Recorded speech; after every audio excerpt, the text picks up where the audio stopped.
इनसे तू दुखी नहीं। उदासीन तो ये पुद्गल भी है, पर करें क्या?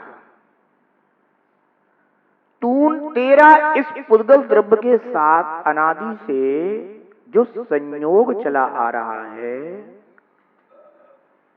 उस संयोग को तूने संयोग न जान करके उसी को तादात्म्य मान लिया है। मैं इस रूप ही हूं, ये मुझ रूप ही है, ऐसा तादात्म्य समझ लिया है। अगर संयोग भासित होता रहे तो इतना तो ख्याल में रहेगा कि ओ ये भी छूटेगा। क्या क्या? जोर से बोलो। अरे इतने धीमे बोल रहे हो, जोर से बोलो। इसे याद रखना, जब जब तुम्हें जगत के जितने जितने भी संयोग मिले, उन संयोगों को प्राप्त करते ही ये चिंतन कर लेना कि ये भी छूटेगा। समझ गए ना? जितने भी संयोग बने, बस ये ख्याल में रखना कि ये भी छूटेगा। भोगी भो आत्मन, ये भी छूटेगा। भो आत्मन, ये भी छूटेगा। आज घर जाना और घर जाकर के जितने तुम्हारे पास पदार्थ हों, एक एक पदार्थ को ऐसा हाथ में लेना। कितना प्यारा है, कितना अच्छा है। पर गुरुदेव ने कहा था कि हे आत्मन, ये भी छूटेगा। तुम देखना, तुम्हारे अंदर कुछ परिवर्तन होगा जो अभी तक नहीं हुआ। अभी तक जो उस पदार्थ में अत्यंत राग था या अत्यंत मोह था, उस पदार्थ के प्रति फिर ऐसा भाव आ जाएगा कि ठीक है, जब तक संयोग है सो संयोग है, एक दिन ये भी छूटेगा। क्यों ये छूटेगा? क्यों? प्रश्न करो ना, मुझसे नहीं, अपने आप से करो। ये क्यों छूटेगा?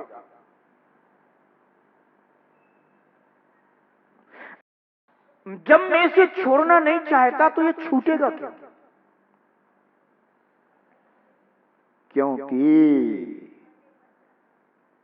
ये मुझ चेतन द्रव्य से अलग पृथक स्वभाव वाला मुझसे पृथक द्रव्य है। इसलिए ये मुझसे अवश्य छूटेगा, क्योंकि जो पृथक द्रव्य है वह पृथक ही है। वह मिलकर भी पृथक रहता है, पर मोह के कारण, राग के कारण पृथक रहकर भी मिल जाता है। और यह जो पृथक रहकर यह मुझसे मिला हुआ है, यही भूल है। क्या है ये? यह भूल है। हाँ, संयोग होता है। संयोग है। संयोग साथी नहीं, जो साथ निभाए।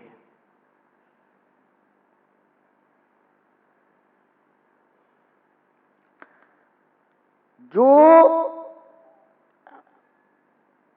तीनों काल साथ निभाए, सच्चा साथी वही है।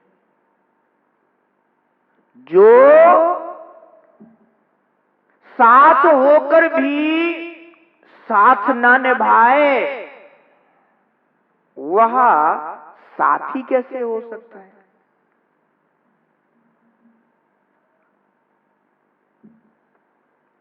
जो साथ रहकर भी साथ छोड़ दे, हम उसे साथी कैसे कह सकते हैं? उसे तो संयोगी कहना चाहिए। क्या कहना चाहिए? संयोगी। जैसे कभी कभी किसी का विवाह हो जाता है तो कहते हैं भैया संयोग चले आ रहे हैं, तो उसे संयोगी क्यों नहीं कहते?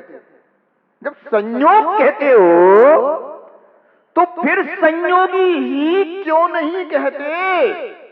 साथी क्यों कहने लग जाते हो? साथी कहने में थोड़ा सा रस आता है। किसको? मोही जीव को।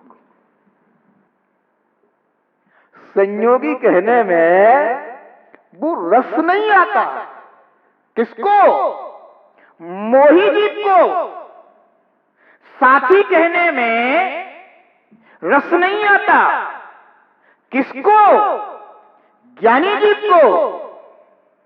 संयोगी कहने में कदाचित रस आता है।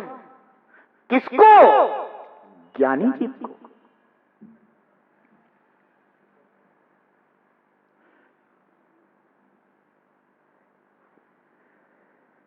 ज्ञानी जीव, विवेकी जीव संयोगी कहता है, उसे अच्छा लगता है। क्यों? क्योंकि वो जानता है कि ये मेरी भूल है। मैं अनादि से ये भूल करता रहा, इसीलिए आज इसका मेरे चेतन आत्मा के प्रदेशों के साथ संयोग हुआ है। अथवा पृथक वस्तु है, उस वस्तु का मेरे साथ संयोग हुआ है। किस कारण? मेरी भूल के कारण। देखो कैसा विचार करता है। अगर किसी अनुकूल का भी संयोग हो जाए या प्रतिकूल का संयोग हो जाए, तो वो संयोग तो भूल है। संयोग तो क्या है? भूल है। पर जो अनुकूल है मोक्ष मार्ग में, वो हमारी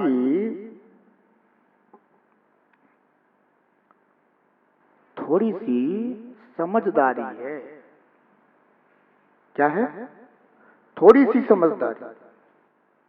और यदि हमने मोक्ष मार्ग के अनुकूल निमित्तों का संयोग जानकर उन्हीं को सब कुछ मान लिया, तो फिर भूल हो गई। संयोग भूल है। ये समझ लो। संयोग क्या है? भूल है। चाहे अनुकूल हो चाहे प्रतिकूल हो। मोक्ष मार्ग में जो हमें अनुकूल निमित्तों का संयोग होता है, वह कथनचित समझदारी है। परंतु यदि हमने उन मोक्ष मार्ग के अनुकूल संयोगों को ही अपना सब कुछ मान लिया तो फिर भूल हो गई।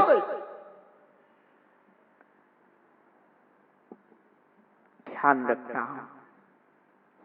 क्योंकि ये हमारे साथी नहीं, संयोगी है। संयोगी का वियोग होगा, पर धन्य है ये संयोगी जो हमें हमारे साथी का बोध कराते हैं, परिचय कराते हैं, समझाते हैं कि भो उपयोगमयी जीव, तू अपने उपयोगमयी आत्मा का आश्रय कर। वो हमें बताते हैं कि तू बाह्य संयोगों को संयोग जानकर, मानकर उन्हें अपने से भिन्न जान। संयोग शब्द ही बताता है कि मैं अलग हूं और जिसका संयोग हुआ है वो अलग है। नहीं बताता क्या? बताओ। तो जो संयोग शब्द है वह हमें भिन्न भिन्न वस्तु का परिज्ञान कराता है, पर हम हैं कि संयोग शब्द से दो भिन्न भिन्न वस्तुओं का भी एकत्व जानना चाहते हैं, वही सुनना चाहते हैं, वही अच्छा लगता है। कितनी बड़ी भूल चल रही है?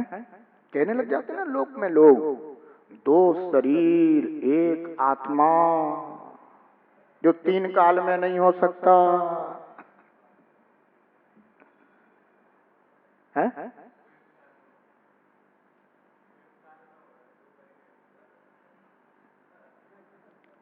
ये कभी नहीं हो सकता। दो आत्माएं कभी एक नहीं हो सकती।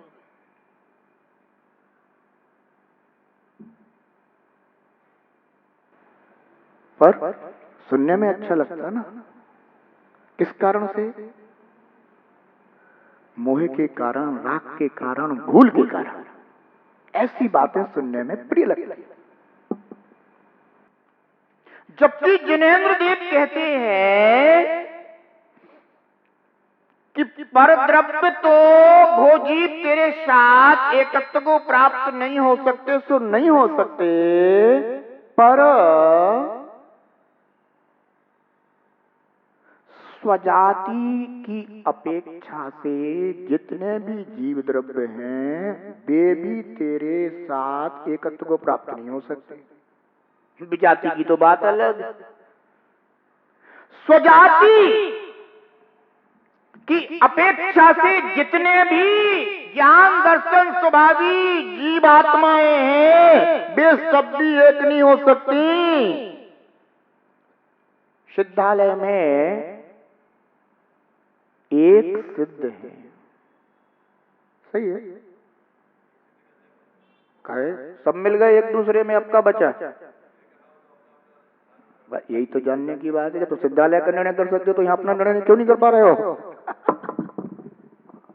विचार करो तुम जब सिद्धालय में सिद्धों का निर्णय करते हो, जब भी उन सिद्धों का स्मरण करते हो तो कहते हो अनंतानंत सिद्ध परमेष्ठी भगवंतों की, जिनने तन मन सब कुछ, धन सब कुछ छोड़ दिया, अशरीरी अवस्था को प्राप्त हो गए, और जो लोक के अग्रभाग पर जाकर विराजमान हो गए। सबकी आत्माएं बिल्कुल एक जैसे गुणों से भरपूर हैं, एक दूसरे में है। कोई ऐसे भी नहीं कि सबने अपना अपना अलग अलग स्थान बना लिया हो ना, वे अनंत अनंत एक दूसरे में ही प्रवेश को प्राप्त हैं, फिर भी हम उन्हें कहते हैं कि वे आत्माएं एक नहीं हो सकती। जब वे शुद्ध आत्माएं एक नहीं हो सकती तो तुम अशुद्ध आत्मा एक कैसे हो गए? भोजी अपने को भिन्न जान। आचार्य भगवान कहते हैं पुद्गल भिन्न है और जीव भिन्न है। जितने भी 5 इंद्रियों से ग्रहण किए जाते हैं वे सब पुद्गल होते हैं। क्या? जितने भी 5 इंद्रियों से ग्रहण किए जाते हैं वे सब क्या है? पुद्गल द्रव्य।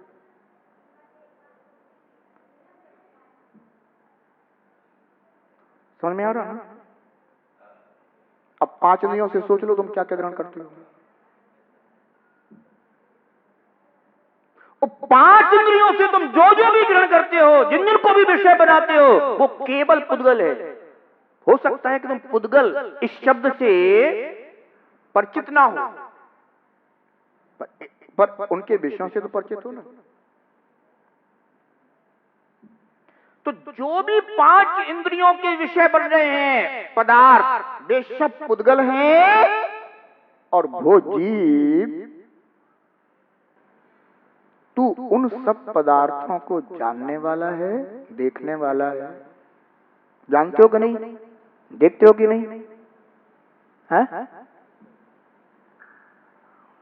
जानते देखते हो? किससे जानते देखते हो? इंद्रियों से। गड़बड़ हो गया।